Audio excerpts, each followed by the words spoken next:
Hyvät naiset ja herrat, hyvää perjantaita lampaille. Tänään on perjantai 9. tammikuuta. Mädätys Suomessa. Hiihtokisat on peruttu. Pakkasraja 20 astetta ja siellä on 24 astetta. Nyt tulee idea, minkä saa käyttää. Järjestäkää ne hiihtokisat kesällä, niin sitten ei tarvii tuijotella sitä lämpömittaria. Asia ratkaista. Ja sitten pohditaan tätä nerokasta ideaa. Mistä lumikesällä? No sitten se toteutetaan tämmöisessä hiekassa, missä suksitaan. Tai vaihtoehtoisesti rullalautoilla.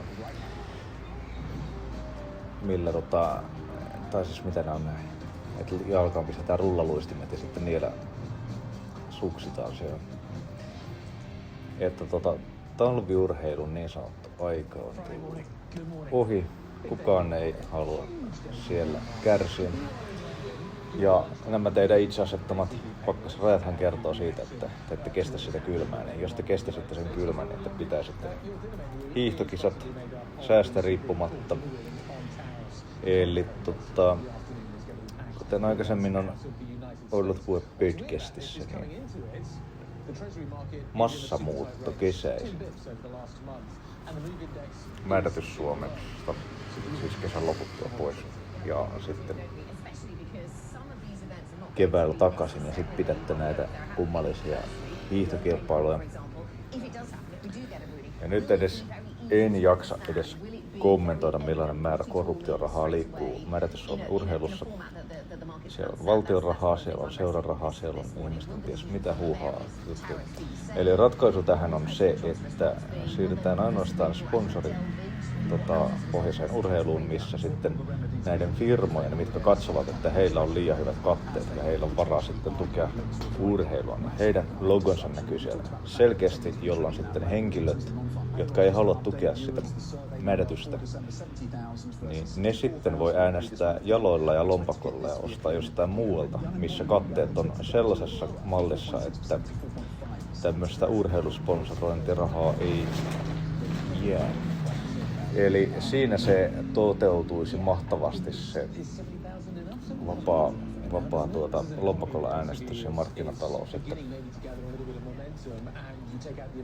ainoastaan sellaisia asioita tuetaan, mitä henkilö itse haluaa tukea, ja sitten se on, läpinäkyvyys on siinä, että kun siellä on isot kyltit, katsotaan näitä kuvia nyt näistä niiden hiihtokisoista, nyt pistetään boikottelista heti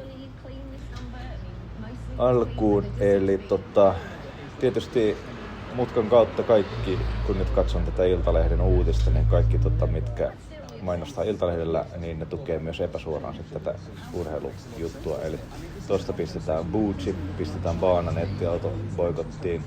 Kaikki nämä mainostajat, mitkä näkyy nämä tarviurheilujutuissa.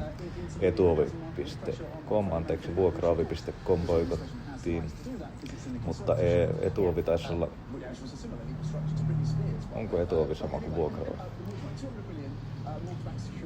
Otetaan semmonen lillukovaksi ja katsotaanko Matrix sitten muuttanut tätä. Vuokraovi on eri firma, mutta onko se sitä sanomamädätystä vai mitä se on? Se on Alma Media. Ja Alma Media on sama kuin Iltalehti, mutta Iltalehti mainostaa etuovi.com. Eli vuokraovi on sitten se vuokra-auto, mutta sitä ei mainosta. No joka tapauksessa boikottiin tommoset rahaedit ja hömpötykset, ja sitten näitä firmaa yritetään nähdä edes yksi logo tuolta hiihtotapahtumasta. Puija sieltä Kuopiossa. Siellä on Hiko, High Performance Power ja IKH. Noniin, ST1, Renta. Kaikki nämä boikottiin, koska he katsovat, että heidän katteensa ovat liian hyvät, että heillä on sitten ylimääräistä rahaa jaella ympäriinsä. Ja IKH on joku työvaatemerkki ilmeisesti, ja sitten Oomiko toi on. Oomi, no niin Oomi, myös Hikkokin.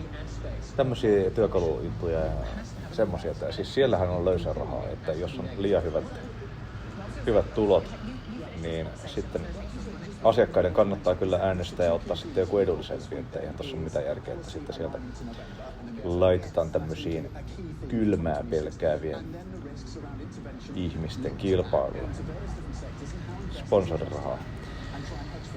Ja katsotaanko vielä sitten valtion menot, tuet yleisurheilulle.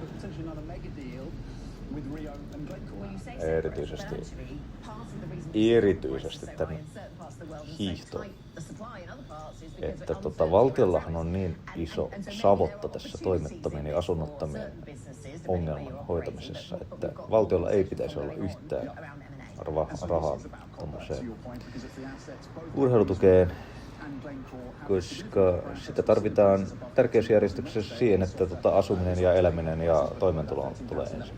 Ja sen jälkeen kaikki tämmöiset harrastukset ja tämmöiset. Aipas löytynyt. Pyydetään bottivastaus siinä tapauksessa, koska nykyisin ei Googlella löydä yhtikäs mitään. Eli tässä käytän tämmöistä promptia, kun paljonko valtio, kunnat, YMS, julkinen raha tukee hiihtoa tai Kuopion SM-hiihtokisoja.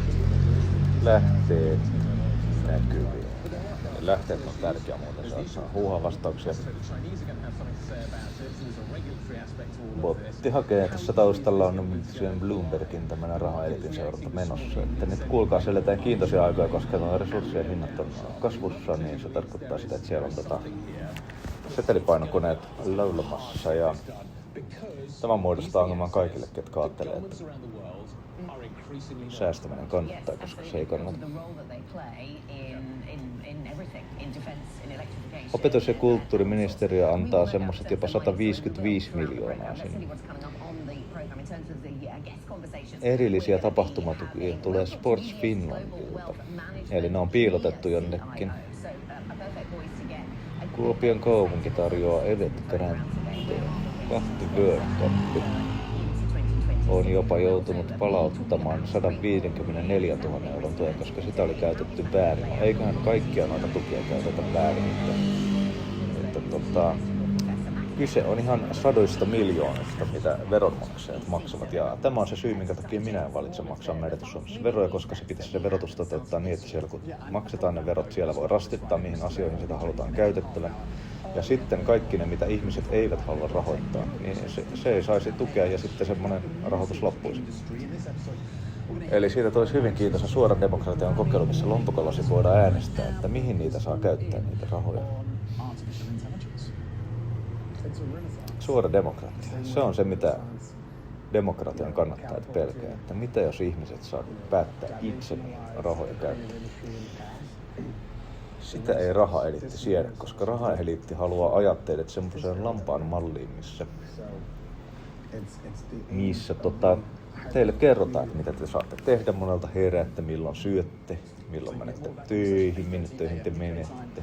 Kaikki tapahtuu rahaeliitin omassa luomassa illuusiossa, missä te lampaat elätte. Mutta nyt olette onnekas lammas, koska olette kuuntelemassa tätä podcastia.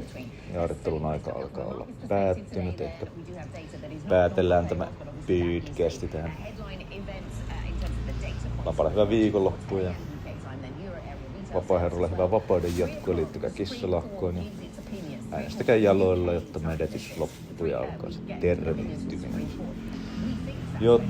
Mutta tämäkin